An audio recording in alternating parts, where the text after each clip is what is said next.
অনেকের নামাজে আজে বাজে চিন্তা আসে আসে আসে নামাজে ঢুকলেই গানের চিন্তা, মুভির চিন্তা, অমুক জায়গায় কি হইল, গার্লফ্রেন্ড কয়টা মেসেজ দিল, চিন্তা এরকম আছে না নাই ভেতরে? নামাজে আসলে সব চিন্তা কাম ব্যাক করে। যত চিন্তা আমার ছিল না তত চিন্তা নামাজে আমার আসে। অনেক মানুষ আমাকে বলে, হুজুর আমার হিসাব কোথাও আমি মিলাতে পারি না, নামাজ পড়তে আসলে আমার হিসাবটা ঠিকই মিলে যায়। এই জন্য দোকানের হিসাব আমি নামাজের মধ্যে করি। নাউজুবিল্লাহ। দোকানের হিসাব কোথায় করে? নামাজের ভিতরে। বলে হুজুর নামাজের ভিতরে যে হিসাব মেলে আমার, পৃথিবীর কোথাও গেলে আমার এই ক্যালকুলেটর হিসাব মেলে না এরকম। এজন্য সব হিসাব নামাজের মধ্যে করি আমি।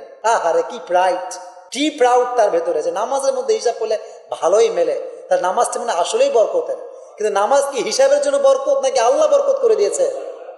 আচ্ছা, নামাজে অনেক বাজে চিন্তা আসে, ব্যাড থিঙ্কিং, ইমোরালিটি থিঙ্কিং আসে, বাজে অশ্লীল চিন্তা আসে।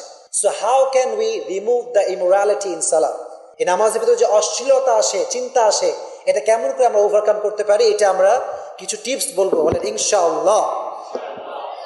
বিশ্বনবীর হাদিস, সহিহ মুসলিমের হাদিস, বিশ্বনবী বলেছেন কারো যদি নামাজে বাজে চিন্তা আসে, এই যুবকরা ভালো করে শুনতে হবে, নামাজে যদি বাজে চিন্তা আসে কি করবেন জানেন?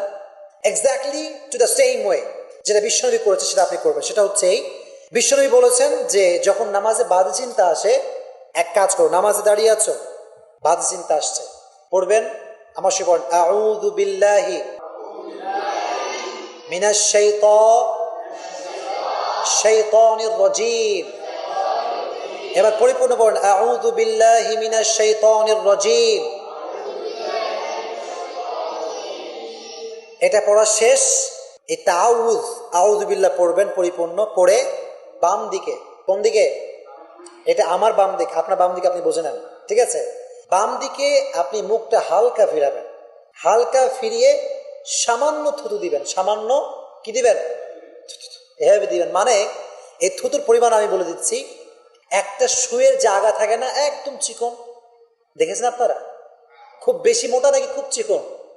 ওই চিকনের পরিমাণ যতটুকু থুতু হয়, মানে এমন থুতু বের হবে যেই থুতুটা এই বিশাল বড় লম্বা না যে পাশের মানুষের গায়ে গিয়ে লাগে যাবে। আপনার মায়ের লাগাবে, কিন্তু নামাজ যেতে মায়ের শুরু করে দেবে আপনাকে। হালকা, একদম হালকা বাম দিকে মুখ ফিরিয়ে হালকা থুতু দিবেন। এর দ্বারা কি হবে? শয়তান ভর করেছে আপনার উপরে, আউযু বিল্লাহর দ্বারা শয়তান দূর হয়ে যাবে। এজন্য যখনই নামাজের ভিতরে ইমোরালিটি চিন্তা আসবে, ব্যাড থিঙ্কিং, তখনই পড়বেন আউযু বিল্লাহ। বলেন কি বলবেন? এটা পরিপূর্ণ পড়ে বাম দিকে মুখ ফিরে হালকা থুতু দিবেন। খুব বেশি দেওয়া যাবে? যখন বেশি দেওয়া যাবে। নাম্বার 2, এদিকে বাচ্চারা ডিস্টার্ব করে খালি, এদিকে সবাই দিকে দেখাও। 2 নাম্বার যে আইডিয়া বা 2 নাম্বার যে টিপস, সেটা হচ্ছে এই, যখনই নামাজে বাজে চিন্তা আসবে তখন যেটা আপনি পড়ছেন এর অর্থ বোঝার ট্রাই করবেন। কি বোঝার ট্রাই করবেন? আমরা সূরা ফাতিহা পড়ি কিন্তু সূরা ফাতিহার অর্থই আমরা জানি না, এরকম লোক আছে না নাই? সূরা ফাতিহার অর্থ আপনাকে জানতে হবে। এজন্য যখন নামাজে আজে বাজে চিন্তা আসবে, যে আয়াত তেলাওয়াত করছেন বা যেই সূরা তেলাওয়াত করছেন, সূরা ফাতিহা হতে পারে, কিন্তু আপনাকে অর্থ বুঝে পড়তে হবে। যদি অর্থ না জানা থাকে আগে থেকে পড়ে নেবেন, অর্থ পারা যাবে ইনশাআল্লাহ। দেখবেন নামাজ যখন আপনি অর্থ নিয়ে ভাববেন তো, যে আলহামদুলিল্লাহি রাব্বিল আলামিন, all the praise to our lord, সমস্ত প্রশংসার মালিক একজন, তিনি কে? আর রহমানুর রহিম, who is merciful, the most merciful, most gracious, most kindful.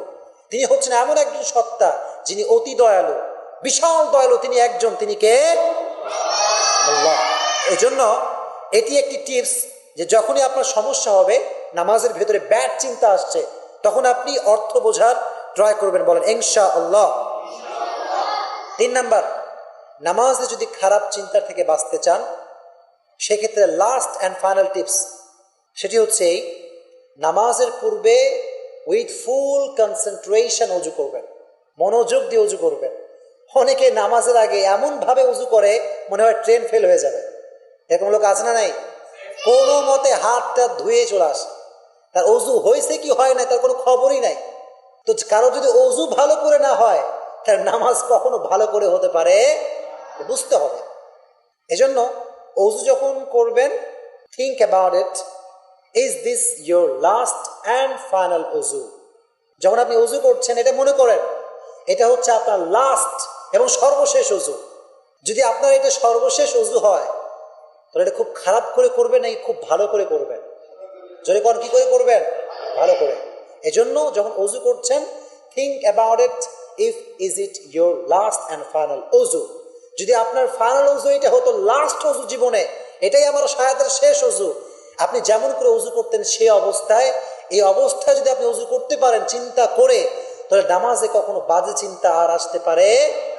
এজন্য নামাজে বাজে চিন্তা আসার একটা মূল কারণ হচ্ছে আমরা ভালো করে অজু করি না, ঠিক কি না?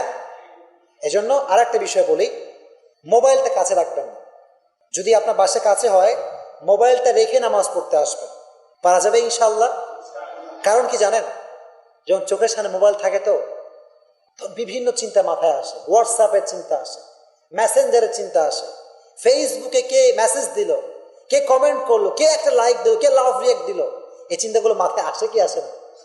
এই জন্য যেই জিনিস আপনাকে নামাজ থেকে আপনার কনসেন্ট্রেশনকে হারিয়ে দেয়, এরকম কোনো জিনিস আপনি সামনে রাখ